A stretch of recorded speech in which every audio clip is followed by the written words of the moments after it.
This is WNEP TV 16, the news station. Now, Nolan Johannes, Karen Harch, Jack Ruland in Skycam 16, meteorologist Tom Clark with his backyard forecast, and Tim Carlson Sports. This is Newswatch 16. The water is back on tonight for most of the 900 people in Lackawanna County left high and dry this afternoon. PG&W says PennDOT workers broke a water main in Peckville as they were digging for new guardrails. What you're seeing are live pictures of crews trying to fix that main right now. The water was shut off around 1:30 this afternoon in parts of Archbald, Einan, and Peckville. We're now told that water has been rerouted to all but about 10 customers in the Mid-Valley. But PG&W says the water may be cloudy for a while. The water main in Peckville should be fixed by 9 or 10 tonight. Then the water should be back on to all of the customers. In Washington, the second hurdle has been cleared in an effort to make Steamtown in Scranton part of the National Park System.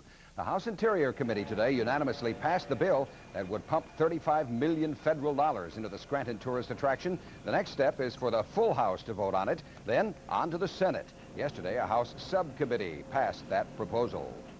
Columbia County officials are also trying to preserve a piece of the past, only in this case it's a covered bridge. Newswatch 16's Valerie Devine says although they're taking it down, the bridge will find a new home at a park. At first glance, you might think this 100-year-old covered bridge near Fowlersville has already started to fall apart. Although it is starting to show signs of its age, PennDOT crews are responsible for some of the missing parts. Workmen have already removed the roof and some of the floorboards. A huge crane is hooked up to the body of the bridge to tow it away. Officials have decided the old wooden bridge needs to be replaced with a new concrete one. If we did not do something with it, we would have to close the road to traffic. The wood beams and so forth are deteriorating. So that's what was our decision. We either, tear it down or preserve it. In order to preserve the bridge, work crews first have to lift the 30-foot span onto a flatbed truck. The bridge itself weighs more than 20 tons. For the people who gathered to watch, it was the moment they'd been waiting for, although they admit they have some mixed emotions about seeing the old bridge move from its home. I'm sorry to see the bridge go.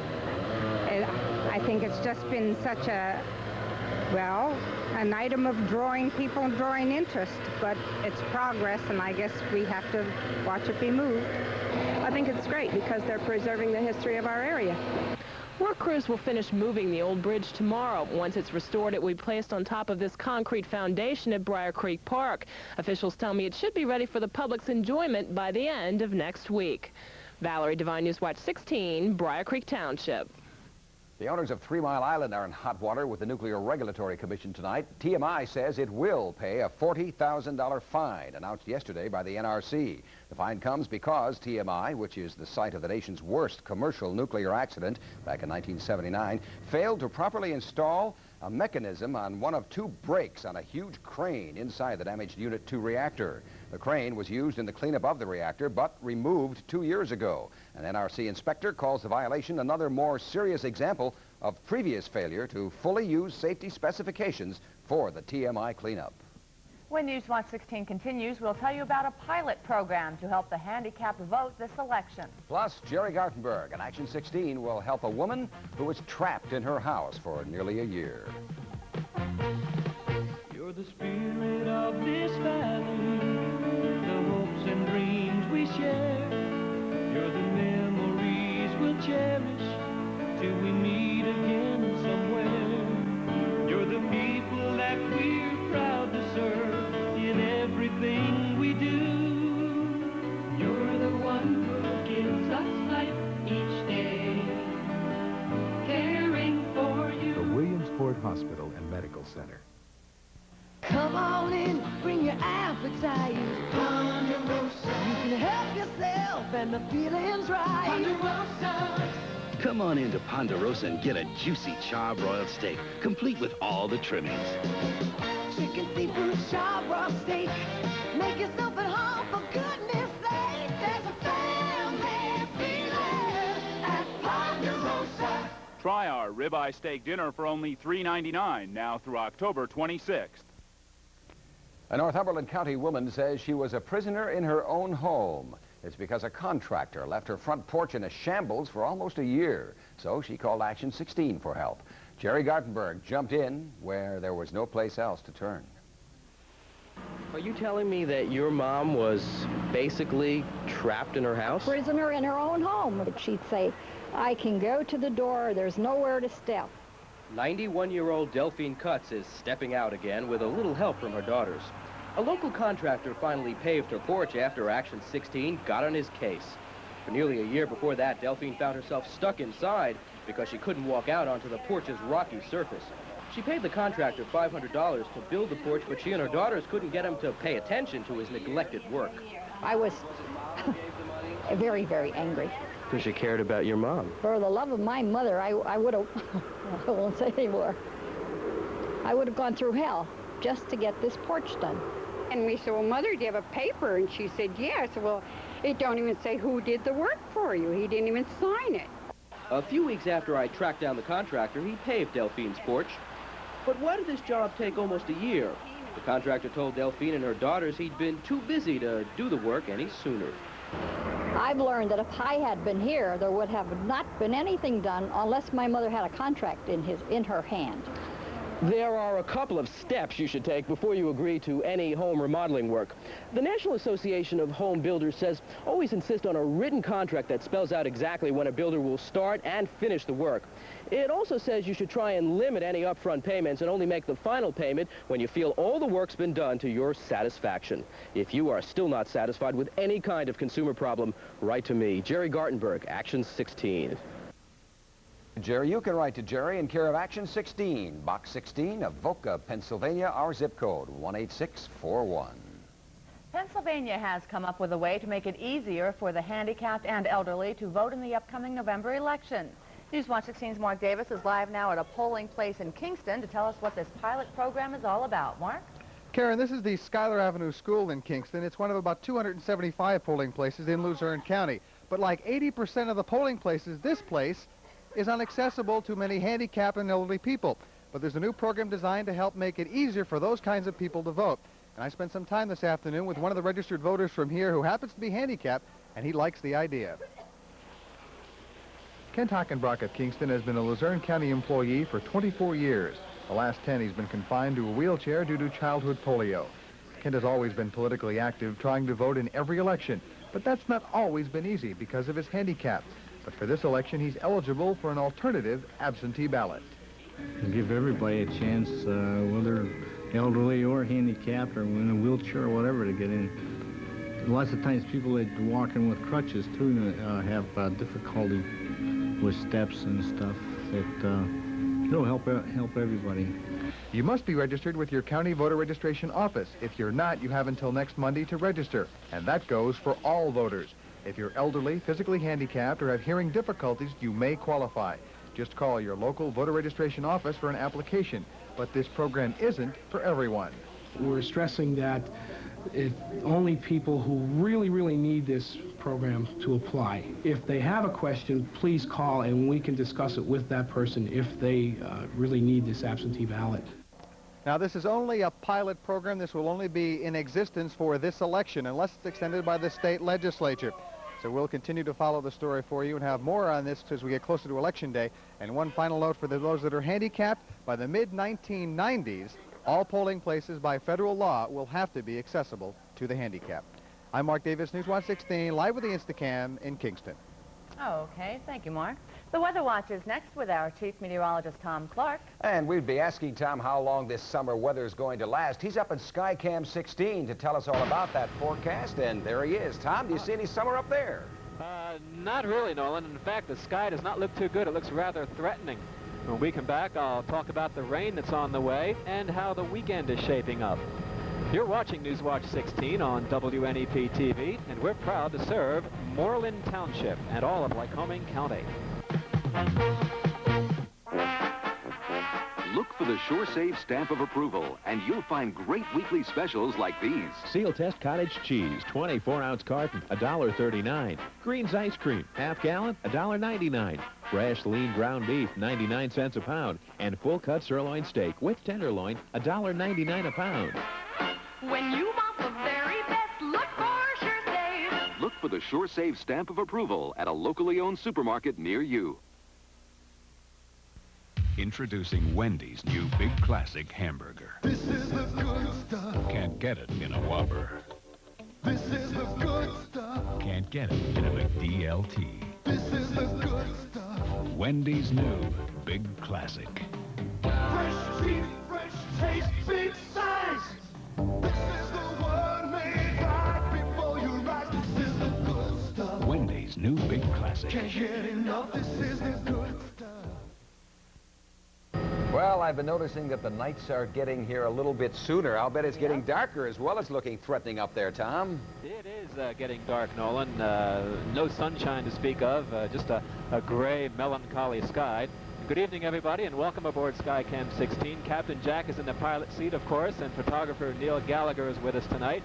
And Neil's going to give us a shot now of what it looks like from 1,800 feet over downtown Scranton. Temperature outside at this elevation, at this location, 66 degrees. And we check in now with our weather watchers and see what's happening down there in Monroe County. Cliff Ships in Stroudsburg has 79 degrees, kind of warm there with some sun this afternoon. And up there in Blanchard, Center County, Bob Davy checks in with 66 and some light rain.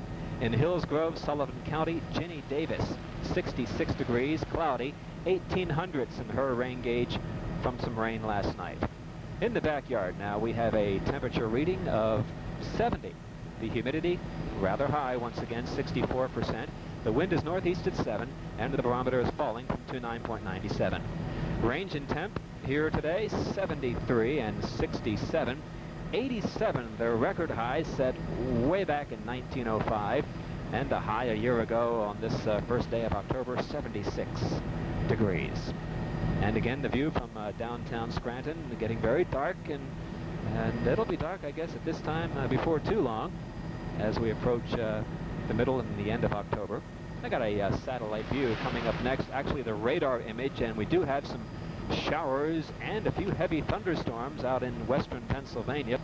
The spotty showers out that way now, as you can see, everything moving off to the east at 30 miles an hour.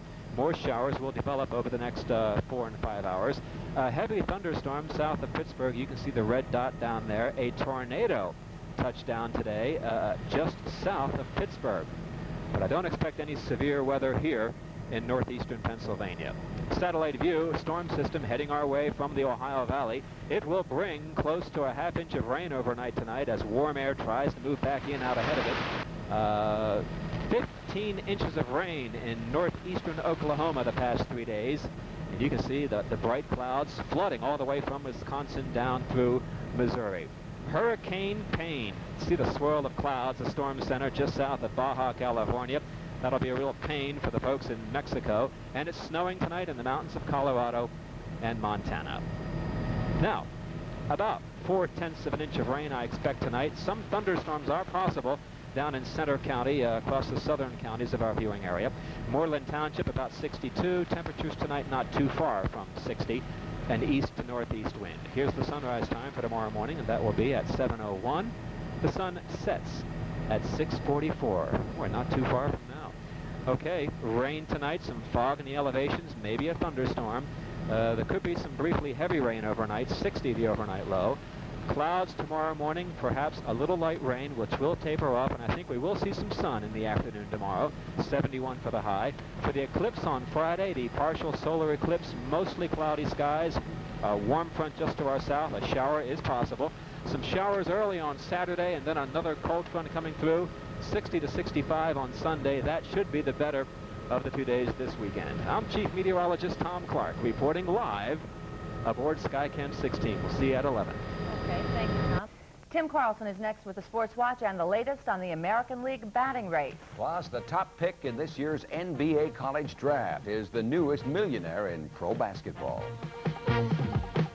This is the grand opening week of the new Hills in West Hazelton. Different Hills. To help keep prices low, we don't accept credit cards. Layaway instead. We don't run sales. Who needs them when we discount everything every day? Quality fashions for the family. Housewares, hardware, shoes, toys, and much, much more. It's grand opening week at the brand new Hills in the Valmont Plaza. And there's no risk to shopping at Hills. Find a lower advertised price, bring in the ad. We'll match it. Do you want to make a lot of money? Get a job in the NBA, right, Tim? Yeah, if I could stretch myself to about 7 feet tall, I'd be all right, huh? The start of the NBA season is coming up at the end of the month, with teams trying to sign players and get things together. Today, the Cleveland Cavaliers finally got together with their #1 pick in this year's college draft. Former North Carolina star Brad Daugherty became the highest-paid player in Cleveland history, signing a 6-year, $6 million contract. The Cavs got the draft rights to the 7-foot center forward in a draft day trade with the 76ers. Daugherty had a fine 4-year career at North Carolina, averaging 14.2 points per game. In his last season with the Tar Heels, he canned an average 20.2 points a contest with 9 rebounds a game. Big Brad is the only one of Cleveland's top 4 draft picks to sign so far. I think this is a team that can eventually be a great unit together and work very hard together with Coach Wilkins and all the great staff. They really seem to be on the upswing and want to do things very correctly, and I just feel very, very fortunate to be a part of this situation. And while we're on the subject of players signing, the Green Bay Packers of the NFL have a new quarterback. Chuck Fusina signed a 1-year contract today. The 29-year-old quarterback spent his college days playing with Penn State, then went on to the NFL as the backup to Tampa Bay's Doug Williams. Most recently, Fusina led the Baltimore Stars to the USFL Championship in '85. The year before, he led the Philadelphia Stars to the USFL title. Fusina worked out in the Packers camp with the past couple of days with Doug Flutie. At this point, Fusina is the only one to latch on with the winless Packers, who've had quarterback problems the past several years. And one more signing of significance today in sports, but this time it's a manager, not a player. The man on the left there will be the new manager of the Milwaukee Brewers in 1987. He's Tom Troublehorn, who's currently the interim manager since George Bamberger resigned last week. Troublehorn, who's just 38 years old, gets the Brewers job after holding down the third base coaching job this season. In '85, Troublehorn managed the Vancouver Canadians of the Pacific Coast League to the championship to wrap up a 10-year minor league career, 7 of them as a manager. Less than a week to go in the regular season, and the batting races in both the National and American leagues are close. But it seems the whole world is watching closely the battle between probably the 2 best hitters in baseball today, Don Mattingly of the Yankees and Wade Boggs of the Red Sox. Last night, Mattingly had this hit early in the Yanks game with Toronto, ended up going 1 for 3 in the game. His average skidded a few points, but Wade Boggs really turned it on at Fenway, going 4 for 4, 2 doubles and 2 singles in 4 plate appearances. Manager John McNamara taking Boggs out of the game after the 4th at-bat, and Boggs receiving a standing ovation. Now, here's the way the Boggs-Mattingly batting race shapes up going into tonight's games. There you see Wade Boggs of the Red Sox at 358. Don Mattingly 9 points behind at 349. For baseball fans, especially Yankee fans, this is the anniversary of one of the most memorable feats in baseball history. It was on this date 25 years ago that Roger Maris put himself in the record books ahead of the immortal Babe Ruth with his 61st home run of the season. Here's the call by Phil Rizzuto. Roger Maris, waiting to see if Maris is going to hit number 61. Here's the windup. Fastball hit deep to right. This could be it. Way back there.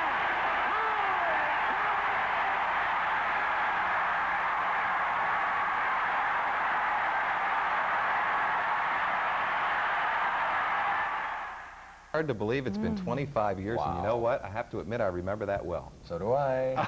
I remember seeing the tape. Oh, okay. I knew that was coming. Thanks. Okay. Newswatch 16 continues with a soccer match and a big brother for Darren. We'll visit a young fella who needs the guiding hand of a big brother. To clear a little snow, an Aaron's ST 2+2 Compact is your best choice. To clear a little more snow, an Aaron's 5-horse model is your best choice. And to clear even more snow, Aaron's 8-horse Deluxe model is your best choice. In fact, if one of Aaron's 17 two-stage snow throws isn't right for you, you have only one choice. Buy an Aaron snow throw before November 15th and get a free parka at these Aaron's dealers. At Laurel Run Homes, our buying power can save you thousands. Visit our 3 big locations in Wilkes-Barre, Dalton, or Wyalusing and save now during our fall clearance sale. Over 40 homes in stock for immediate setup, singles, doubles, or picturesque modulars. During this sale, receive a washer, dryer, or microwave free with your purchase. Only Laurel Run can put you in a quality-built new home for only $149 a month. Hurry in. Sale ends October 11th. Finally tonight, when a growing boy decides he'd like to be a good soccer player, it's too bad he has no father to help him practice. Big brothers would like to help if they only had enough volunteers. Tonight, meet another boy waiting for a big brother. His name is Darren. It was an unusually warm fall day yesterday, and Darren took me to his neighborhood playground. Without a father, Darren spends much time here by himself and with his younger friends. But one thing Darren would like to do well is play soccer. He showed me how he would kick the ball if he had a soccer ball. Another thing Darren does well is write his own stories. He offered to share his latest one with me. Space, the final frontier. I'm an alien from the planet Zebok. My planet blew up, boom, boom. I'm on a spaceship. I landed on Earth. Now I'm a secret weapon. I caught a murder man, then I saved the world. Well, that's a great story. You're a good writer. I'm hoping to see if they can find me one. A big brother? Yeah, I hope they find one real soon for you, okay? 'cause I've been waiting a long time anyway. Have you? How long have you been waiting? Oh, about, let's say about 3 years. This 7-year-old needs a big brother, a volunteer who would listen to Darren's original stories. A big brother could bring a real soccer ball someday for the two of them to share. Call Big Brothers and volunteer. They're in the phone books in Wilkes-Barre and Scranton. He's practicing. Yeah. He knows right how to hit that ball. Good writer, yeah. Thanks, Darren. And that's Newswatch 16 for this Wednesday. Be sure to join us tonight on the update. It'll be at 11. For the team, thanks for joining us. Enjoy your evening.